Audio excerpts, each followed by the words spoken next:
Hello, Loop Power District, employees, retirees, family, and friends, and welcome to this month's edition of Canal Chronicles.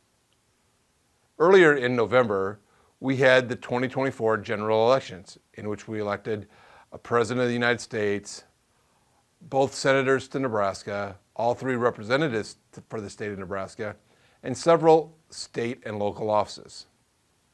For Loop Power District, our three incumbent board members that were running, Director Serve from Clarkson, Director Haysacker from Humphrey, and Director Fleming from Columbus all ran unopposed and won. In addition, we had an election to fill out the remaining term of Subdivision 5, which represents the Schuyler area. I'm happy to announce that Dana Schultz from Schuyler was elected to represent the members of the Schuyler community on the district board for the next 2 years, and then that seat will become open again and Director Schultz may run again for the next 6-year term. We're happy that our three incumbent board members got reelected and happy to have Mr. Schultz on the board and look forward to working with him in the future as we move through the next 6-year period here at the district. A lot of interesting things are going on here at the district, and I'll talk more about those later on today and in the upcoming months. But we've got exciting things going on and lots of things going on. I'm looking forward to working with Mr. Schultz on his term as Subdivision 5 board member. At the board meeting today, we elected the officers for 2025. I'm excited to report that Jim Donahue from rural Columbus will be the chairman of the board in 2025. I look forward to working with Jim as we develop our committees for 2025 and look at the scope of work for the district over the next several years. As we've mentioned in the past, there's a lot of exciting things going on at the district, including several new large loads that we'll be announcing in the next several months that will take precedent over a lot of the infrastructure improvements that people will see in the communities that we serve. This is a great time, and it's not only just Loop Power District seeing these improvements, it's the entirety of the Nebraska area and the NPPD service territory. It's great that we're able to see these loads, and we discussed that a lot at the board meeting today, talking about what are bringing these loads to our area and what can we do to help encourage these loads, assuming that those are what we want. We look at each new proposal very carefully, and we come up with a lot of different ideas with regard to responding to each new proposal that we get. So I'm looking forward to 2025 and working with Director Donahue and the rest of the board members as we move forward with the new strategic plan for the district. At today's board meeting, we discussed district water issues in a variety of concepts. First of all, we're still waiting on the Federal Energy Regulatory Commission to rule on our non-capacity license amendment, which we filed in early October. This will hopefully settle a few of the flow issues that we've had with our current license that we needed to get resolved before we moved forward. In addition, on the same front, we are currently starting to work on the overflow design project that is occurring out at the headworks as a result of the 2019 storm event. As we've talked about before, this overflow design was a requirement by FERC that the district implement to keep uncontrolled water from coming into the canal. Our current contractor is procuring materials and supplies for the building of this overflow project, and will begin construction on that in the spring of 2025 with completion sometime during the summer of 2025. We're excited to finally get this moving forward as the Federal Emergency Management Agency has agreed to pay for 90% of this structure because it is a remediation effort from the 2019 storm event. Hopefully, when this is done, we'll be able to present and provide pictures to the public to see what we've done, and I'll be able to explain it a little bit more this time. But basically what it will do is any uncontrolled water that comes into the canal will then be returned back to the Loop River out near Genoa. This will hopefully prevent any future flooding and damage to the canal downstream from the overflow project, similar to what we had in 2019, where we had several breaches of the canal at that point in time. This should alleviate that issue and allow us to move forward with running the canal in a normal basis all year long.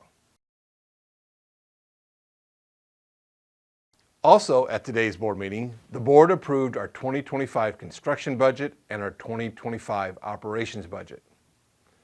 The construction budget calls for spending approximately $8.6 million on various construction items around the district service area.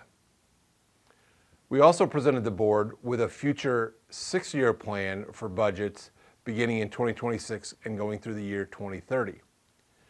These plans are much more robust than what they've been in the past, as we're looking at a potential for $20 million in construction budgets in 2026 and an additional $75 million over the next 5 years. This is due to several large projects that are coming on board within the district service territory, as well as infrastructure needs that we have. In addition, we have some major issues associated with the powerhouses, both at Monroe and Columbus Powerhouse, that we're looking to fix and make better so that they can continue to be useful for the district in the future. As we get closer to those and we decide on more projects, we'll be letting everybody know. But the 2025 construction budget was approved at $8.6 million. On the operations side of things, the board approved a budget that includes a 2.5% base retail rate increase for 2025. Although rate increases are never fun to announce, they are much lower than what we're seeing around the Nebraska area for other utilities, and we think that we're going to be able to hold everything at 2.5% for the entire retail area of the district. We're currently working on a cost of service and rate design study, and we will be presenting the results of those to the board in December. So rates may be slightly different than that, and we'll have more information on that in December. But at least the budget contained the 2.5% rate increase, as we are seeing inflationary pressures across the board on materials and supplies. Obviously, we need to continue to pay our employees for the valuable work that they provide to all of our customers, and just general supply chain issues that are driving cost of materials upwards. We've been on a steady inflationary growth path over the last 5 to 6 years, and we continue to see that in the cost of materials and supplies going forward. So that's one of the reasons for the big need of a rate increase in 2025. As I said, more detail will come out on this in December, so stay tuned for that information. At today's board meeting, the board approved a resolution recognizing Jim Bogus for his years of service at the district. Jim is going to retire from the district at the end of November. It's been great to have Jim here. He's been here for about 13 years, and he has decided to retire, to spend more time with his family, and just to take care of things that he has going on. Jim will continue to be here as a temporary part-time employee to help train the new employees that we have that are going to be replacing him. But we want to wish Jim all the best in his retirement and wish Jim and his family good luck as he goes into the future. So thank you, Jim, for all that you've done for the district. As I mentioned at the beginning, the general elections for 2024 were held earlier in November. Obviously, as most of you are all aware, this was a very contentious time for the United States as a whole and for Nebraska in general, as we had a lot of contentious races that went on for the election, and there were a lot of opinions both ways depending upon which side you were on. That being said, now that the election is over, we can move forward with what we know, get back to the business of doing the work that we know, and deal with those things that come up in the future from both the national level and the statewide level, and also the local level. I'm very glad that if you did vote, you went out and voted. You know, voting is a right that's given to us for being who we are. It's important that you take the time to go vote, study the issues, know the issues, and understand the issues so that you can vote the best way that your conscience allows you to vote. Whichever side you're on, that's fine. I get it, but I want everybody to go out there and vote. Voting is important, as it is the process where we select the members of our board, the members of our government, and those people that make the decisions for us and the rules and regulations that we must follow. We may feel one way or another about the actual elections, but after all is said and done, hopefully we can all come together and agree that we can move forward. We live in one of the greatest countries and one of the greatest states around.